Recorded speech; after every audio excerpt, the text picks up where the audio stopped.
পুনর্বাসন হবে না। আওয়ামী লীগ মারা গিয়েছে বাংলাদেশে, আর জানাজা হয়েছে দিল্লিতে। 5ই আগস্ট সিদ্ধান্ত হয়ে গিয়েছে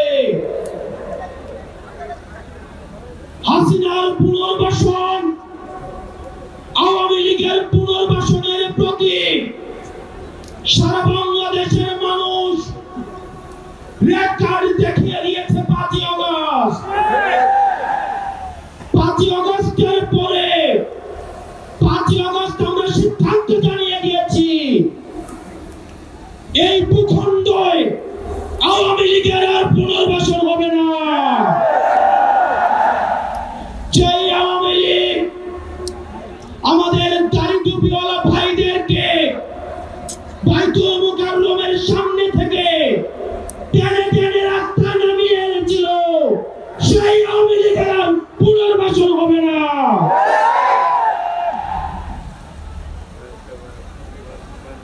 প্রিয় সংগ্রামী সহযোদ্ধা, অত্যন্ত পরিতাপের বিষয়, আজকে 8 মাস পরে এসেও আমাদের দেশের অনেক রাজনৈতিক দল, অনেক রাজনীতিবিদ আমাদেরকে বারবার করে মনে করিয়ে দেয় আওয়ামী লীগ নাকি রাজনৈতিক দল, এবং এই রাজনৈতিক দল নিয়ে সিদ্ধান্ত আসার এখতিয়ার নাকি তাদের নেই। ডক্টর মোহাম্মদ ইউনূস গত কিছুদিন আগে বলেছেন আগামী নির্বাচনে আওয়ামী লীগ অংশগ্রহণ করবে কি করবে না সেটি সিদ্ধান্ত নাকি আওয়ামী লীগের। ডক্টর মোহাম্মদ ইউনূস, আপনি ভুলে যাবেন না আমরা আপনাকে ক্ষমতায় বসিয়েছি। আওয়ামী লীগ নির্বাচন করবে কি করবে না, আওয়ামী লীগ আসবে কি আসবে না, এই সিদ্ধান্ত নিয়েছি আমরা। আওয়ামী লীগ মারা গিয়েছে বাংলাদেশে, আর জানাজা হয়েছে দিল্লিতে। আমার ভাই আপনার এবং শহীদ আবু আলিফের রক্তের উপর পাড়া দিয়ে এই আওয়ামী লীগ বাংলাদেশে আসবে না। এই সংস্কার আমাদের দেশের সবচেয়ে বড় সংস্কার, আওয়ামী লীগকে নিষিদ্ধ করতে হবে। কোন কিন্তু অথবা নেই, আচ্ছা দেখছি এরকম কিছু নেই, আওয়ামী লীগকে নিষিদ্ধ করতেই হবে। আপনারা ভুলে গেলে চলবে না, আওয়ামী লীগ কোন রাজনৈতিক দল নয়।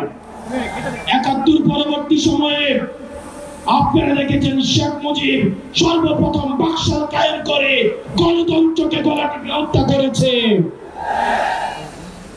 এই বাকশালী দিয়ে ৩০,০০০ জাসদ কর্মীকে হত্যা করে সারা বাংলাদেশে কসাইতন্ত্র কায়েম করেছে।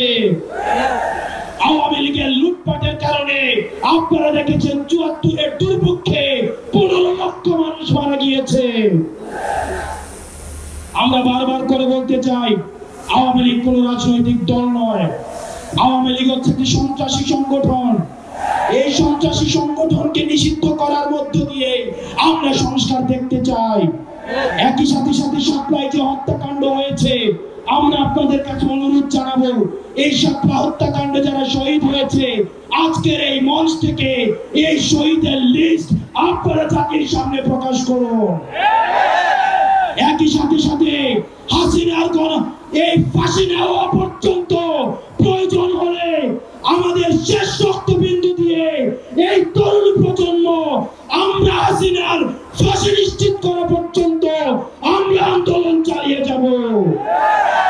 এবং নারী সংস্কার নিয়ে যেই কনসার্ন আপনাদের কাছ থেকে এসেছে, আমরা চাই ডক্টর মোহাম্মদ ইউনূস এই কনসার্ন গুলোকে আপনি অতি সত্বর অ্যাড্রেস করবেন, এবং অপ্রয়োজনীয় যে সংস্কারগুলো রয়েছে সেদিকে পাশ কাটিয়ে প্রয়োজনীয় যে সংস্কারগুলো রয়েছে যেটির মধ্য দিয়ে নারীদের অধিকার নিশ্চিত হয়, যেটির মধ্য দিয়ে নারীদের সম্মান নিশ্চিত হয়, এবং আমাদের দেশের ধর্মীয় এবং কালচারাল সাংস্কৃতিক যে সম্মান অক্ষুণ্ণ থাকে, সেই অধিকারগুলো সেই সংস্কারগুলোতে আপনাকে জোর দেওয়ার জন্য আহ্বান জানাচ্ছি।